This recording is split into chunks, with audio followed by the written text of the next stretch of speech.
Warga negara Indonesia yang sebelumnya berada di Gaza, Muhammad Hussein dan keluarga berhasil mencapai tanah air setelah melalui upaya evakuasi yang tidak mudah. Berikut keterangan lengkap Muhammad Hussein yang disampaikan sore tadi dalam program Kabar Petang. Bisa diceritakan mungkin bagaimana proses perjalanan dari Rafah kemudian menuju Kairo, kemudian bisa sampai ke tanah air ini, Pak? Ya, bismillahirrahmanirrahim, alhamdulillah. Jadi saya mulai dari lokasi saya berada di Gaza, itu di sebuah kota namanya Khan Yunis, jalur Gaza bagian selatan. Jarak dari Khan Yunis itu ke Rafah itu sekitar 20 menit dengan kendaraan. Dan untuk saat-saat ini ya itu tidak mudah. Tidak ada transportasi untuk membawa kami dari Khan Yunis ke Rafah.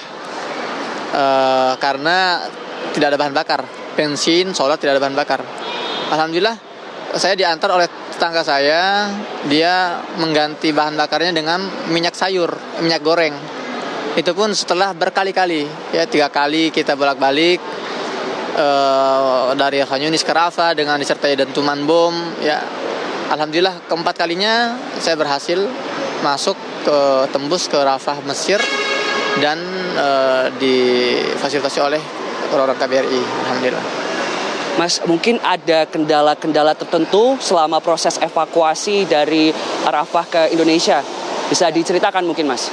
Jadi memang Rafah ini beda ya. Ini perbatasan, satu-satunya perbatasan di dunia, perbatasan antara dua negara yang memang mekanisme dan prosedurnya itu sangat kompleks sekali. Karena bagi orang-orang yang mau melintas Rafah ini, terutama di kondisi seperti hari ini, agresi militer, ini tidak mudah karena yang menentukan ini tidak hanya satu negara tapi beberapa negara yang bertikai yang terlibat dalam konflik ini.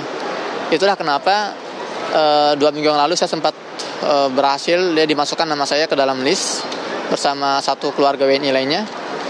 Namun sayangnya hari itu kita semua keluarga sudah berangkat bergerak ke border Rafah dengan harapan bisa segera meninggalkan wilayah Gaza.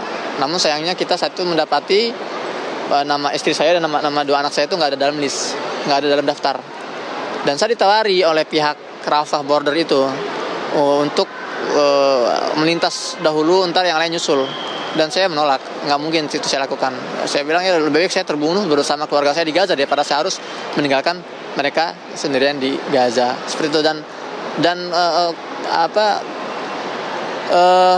kita juga ada faktor lain ya, faktor keselamatan ya. Menempuh jarak dari rumah ke Rafah ini resiko besar sekali karena serangan udara tidak berhenti gitu kan, dan juga target-target ini kan beberapa kasus tuh ya itu mobil yang berjalan, banyak mobil yang berjalan itu ditarget oleh serangan udara. Itu yang menjadi perhitungan kami selama ini seperti itu. Mas, mungkin bisa sedikit diceritakan kepada pemirsa TV One seperti apa sebetulnya suasana di Gaza saat ini dan sebelum Mas meninggalkan Gaza pulang ke tanah air? Semakin hari semakin parah kondisinya, semakin brutal serangan, korban jiwa semakin banyak berjatuhan, dan bahkan kami yang berada di wilayah selatan yang diklaim oleh pihak Israel sebagai wilayah yang lebih aman, itu ternyata enggak.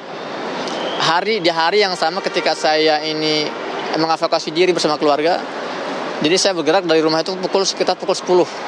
Nah, pukul 8-nya itu ada ledakan yang sangat besar, sekitar 4 roket dengan berat 1 ton per roketnya, itu dilancarkan di target ke satu komplek bangunan yang sangat dekat, hanya sekitar 200-300 meter dari tempat saya berada. Itu yang akhirnya menghancurkan beberapa kaca jendela di rumah saya, dan juga itu sudah saya posting di YouTube ya, momen serangannya di channel saya. Dan di hari yang sama juga ketika kita berangkat itu ada 11 kerabat istri saya yang meninggal terbunuh dalam serangan udara Israel. Artinya memang kondisi sangat brutal sekali dan genosida ini terus terjadi.